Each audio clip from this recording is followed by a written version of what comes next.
I was a victim of my ex-boyfriend, and I'm going to talk about it for the first time.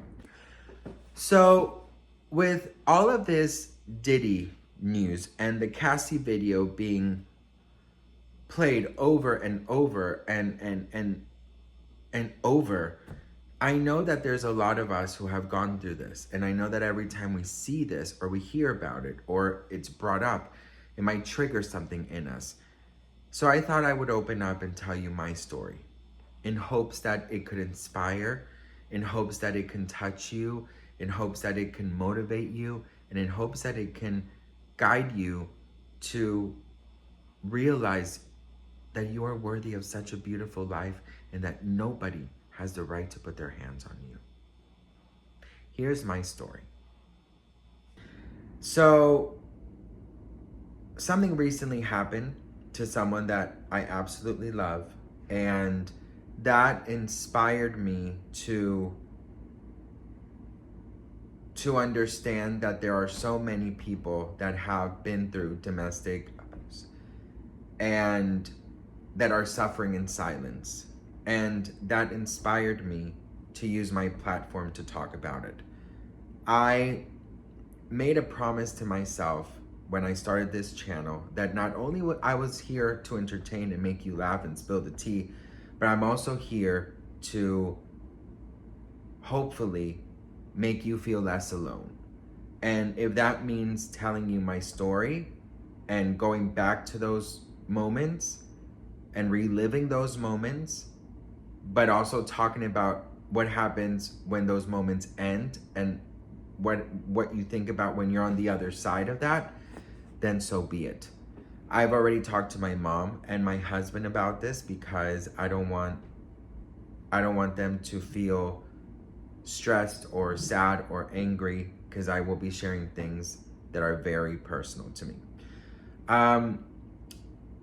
Having said that, I will be talking about domestic abuse. So I pray that, if you get triggered or anything, please, this is my disclaimer. This was my ex-boyfriend, last boyfriend I had before I met my husband. I was head over heels. I lived in Colombia. We had a very, very fast speed relationship. We went on a couple of dates, and then we realized that, we were gonna date. I was head over heels obsessed with this guy, and I would say he was probably obsessed with me too. We had a very wonderful couple first months. I did start noticing that he lost his patience really quickly. I mean, he would snap like this. I'm gonna tell you something. I ignored so many red flags because I was so in love with this guy. I've always believed in love. I've always been a hopeless romantic, and I've always wanted that fairy tale. You guys know how I'm with Disney. And I was ignoring everything. Everything that was right in front of me, I would ignore it, and I would make excuses. I would make excuses for him like my life depended on it. Like if it was my full-time job. I noticed my friends would act different when he was around. They weren't their funny self. They weren't their loud and obnoxious and messy self. They were quiet. And I remember one time one of my friends told me, this was the first time someone ever pointed it out, that I don't like the way he talks to you. He speaks down to you. I didn't see that. I wasn't aware of that. And I said, no, he doesn't. He's just this and he's just that and just excuses. And he goes, my friend said, okay, well, just be careful because I'm not the only one who thinks like this. All right. Things started getting very difficult the night that he first started getting physical with me. Now, I think it's important to understand that in this moment, I was so in love with him. I was so obsessed with him to the point where we were both very toxic, especially when we drank. I just noticed that I would get more jealous. I would get more paranoid. I realize now how many mind games he would play on me. He would turn his phone off. He would do things that he knows will get anyone questioning or worrying. He would disappear, leave me alone. He would, he would go talk to someone very close and flirt with them, and then say he didn't. He didn't do that. He didn't kiss the guy in front of me. He would gaslight me to the point that there was no return. And I remember back when we were at my place, we had one of those messy nights where we would always argue, and our friends kind of, they fell into the routine where, it would be us in a corner arguing, and then them just probably like in another corner having pizza and, drunk, and we would just be, and it turned into that kind of routine where we would get drunk, we would, we would cry, we would scream at each other, our friends would break us up, and then we would go home and we would, do things sexually. We would make love. And it got a routine, except one night, everything changed. We were back at my place, and he was super quiet. He was on his phone, and I just remember, saying, "Who are you texting with?" And at this point, you have to understand, I'm not a jealous person. You can ask my husband. But he would do so many things that just would drive me crazy. He would have me question everything. He would do something in front of me, deny it, swearing on his mother, and I would believe him. I was totally gaslit. And I guess he got tired of asking me when he just pushed me against the TV and he started to choke me. And luckily, we were not alone. My back completely went into the TV. The TV cracked. The friend grabbed him, and I just remember the friend grabbing me and just kind of took me outside. And the worst part, the only thing I thought about was him. I thought about, is he gonna be okay? He's gonna regret this so much. I should really be there, tell him that it's okay. We were drunk, it doesn't matter. He's gonna get so upset about the TV. Now we have to buy a new one. Just making so many. His friend is the one who grabbed me and took me outside. And his friend is the one telling me. So I was just so stressed out about him. I didn't care that I was hurting, that, I was not well. I didn't care. I just wanted him to be okay. I wanted him to, to be okay. And I went back. He apologized. He cried. His friend cursed him out. Whatever. Blah, blah, blah. After that, things were just downhill. I remember him getting physical 3 more times, and it was always with the excuse of, you drove me here. You caused this. And I just remember always thinking to myself, Sebastian, you're fucking this up. I've had toxic relationships in the past, but because I could have sworn that this man was sent from heaven to me, I thought, he cries every time he does it. He doesn't want to do this. I need to help him through this. I thought like this. I'm not even kidding you. It's crazy. But in that moment, it's not crazy, because throughout the time that we spent together, I remember that the reason why I was so obsessed or in love with him was I felt like he was so out of my league. My self-esteem was on the floor.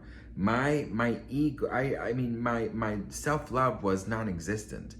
I thought that that was the best I could do. That I thought that he was the best I could possibly find, and if I lose him, I'm gonna be single forever. It's a once in a lifetime for someone so gorgeous and so successful and so this to notice me, right? That's how low my self-esteem was. And I just remember after 3 to 4 times where he got physical again with me, I just started to stop seeing my friends. I started to isolate myself just to him, because he would tell me how everyone wants us to break up and nobody wants us together. And he especially hated one of my really good friends. Like, I would consider her my best friend. He hated her. He hated when we were on the phone because he thought that we were talking about him. He thought that she was telling me to break up with him. He hated when I would go out alone with her. And yes, she would constantly tell me, leave him, leave him. Nobody knew that he would get physical with me except that one friend who helped me when he was choking me. I'm guessing that they probably all told one another, but my friends did not know exactly that until one day. I remember we used to talk on the phone. We used to see each other, my friends and I. And because I knew that they weren't welcomed into his world, I stopped seeing them. And I just kind of reduced myself to whatever he wants and his world and his friends and his, his job and, his events and his outings and his this and his that. Everything was his. It wasn't until the last time that he got physical with me that I just started to kind of really open my mind. And I started to see that he was treating me so badly. Because in the first couple of times where he got physical with me, he would cry and he would be sad and this and that. Then the other few times, he would do his little dramatic thing, but then he would just be very angry and mean. And so I wasn't getting that sympathy that I was craving from him, right? After he was doing that. So now I was like, wait a minute, you're hitting me, and on top of it, you're getting mad at me? Like, what is going on here? Do you know what I mean? So I started to kind of wake up and think to myself, I know physical abuse is wrong. I know this is not correct. I know this is not a good thing. I know that this should not be happening. But wait, I'm not even getting your sympathy anymore. Like, I'm not even getting that part that I crave so much from you, which is that, that you love me and that you care for me. I wasn't even getting that. So that, sad enough to admit, was the thing that really woke me up. Then I started reading and I started just sort of like kind of remembering that, wait a minute, I have worth. Wait a minute. I don't deserve this treatment. Wait, hang on here.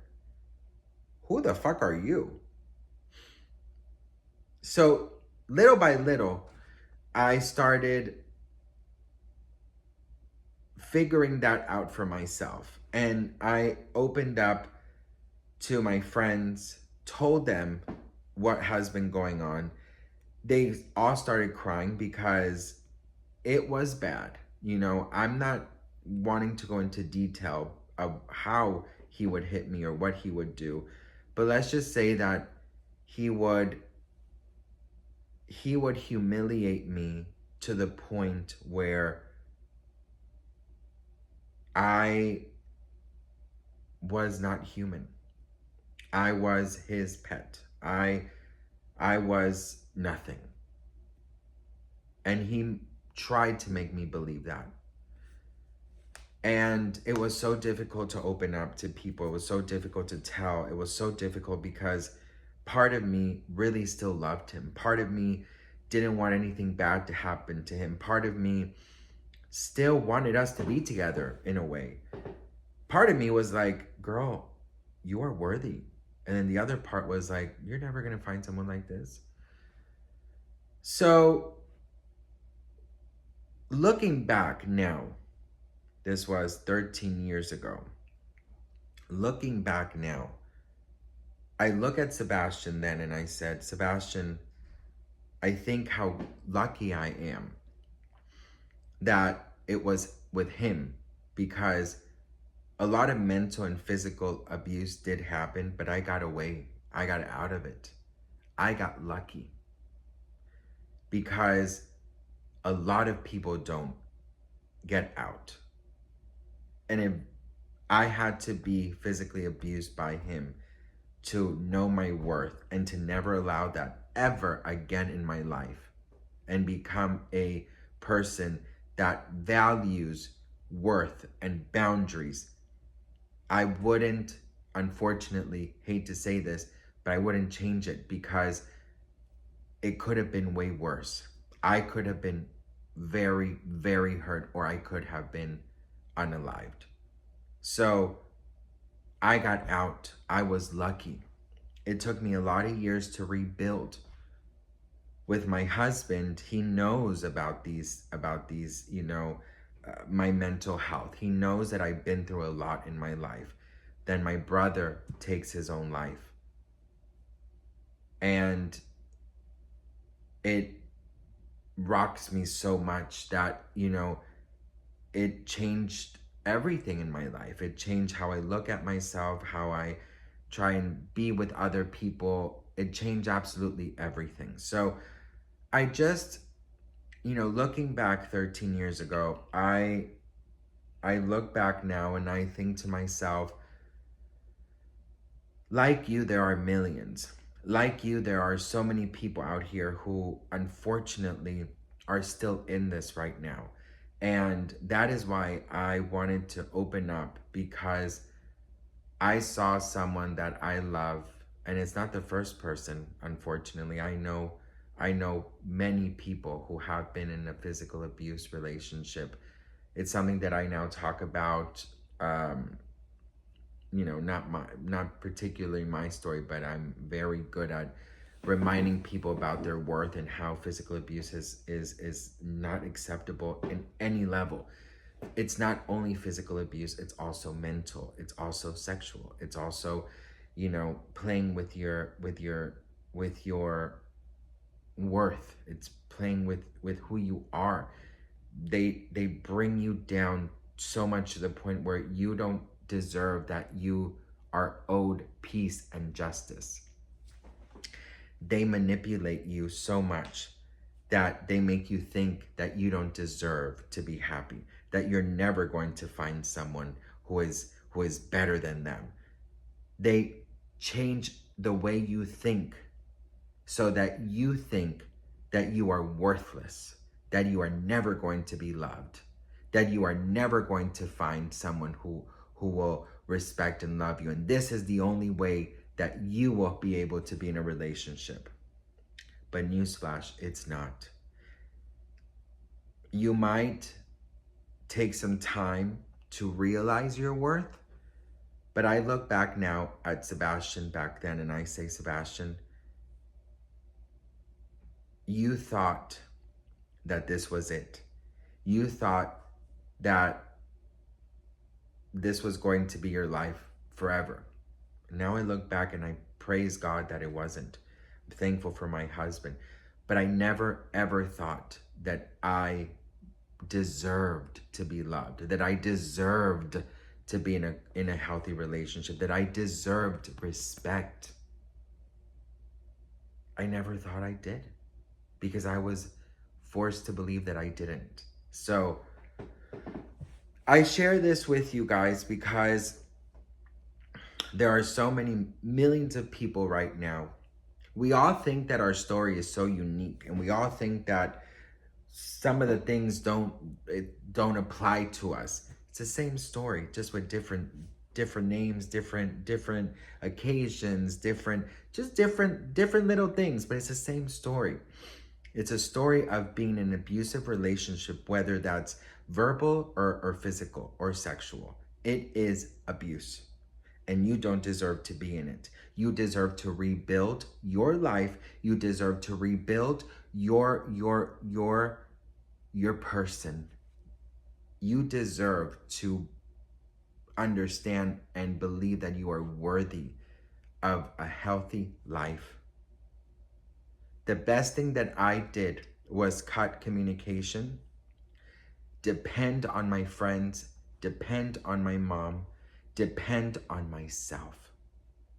But one thing I will be very honest with you guys is I hadn't told you guys the full story because this was not the first time that someone got physical with me.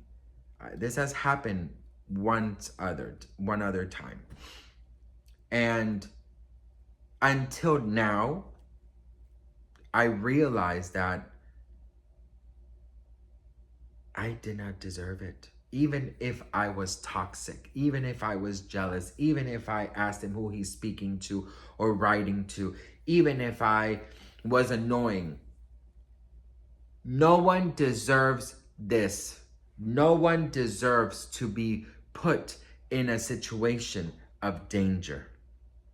So I want to just put this out there for anyone who's going through this, that right now it may seem like your world is falling apart. You're making all these excuses for them. I get it. Trust me, I've been there. But you're going to look back one day and you're going to know that you deserve a good life and that you are living your good life. I'm not going to say that sometimes the mental images of those moments don't haunt me, but they don't control me anymore. I control them. And God gave me a platform, so I'm going to use it. And I'm here to remind all of you guys, if you're going through it, if you went through it, if you know someone who's going through it, remind them of their worth. Love, light, self-love is very important. So, to end this video, I love you all. I will always be there for anyone who needs it. My DMs are always open. I know that it's difficult to get out. I know that it's difficult to think that it's gonna be better, because in the moment you think this is your whole life. It's gonna be shit. But I swear to God, it's not. I promise you, I don't want to swear in vain. Sorry, God. But I don't use the Lord's name in vain. I can already hear my mom. But I swear to you that it does get better from somebody who's been through it multiple times. It does get better. And your inner child will thank you. That's why I go to Disney so much, because not only because my brother is no longer here with us, but because I was forced to live in a world of darkness for so long. And I choose light now. So I love you all. I'm sorry if this was a change of pace or videos, but I want to use my platform for good. And I want to always be that friend that hopefully makes you feel less alone and reminds you that with hard work, with making better choices, learning to love yourself, and knowing your worth, life will always get better. I love you guys.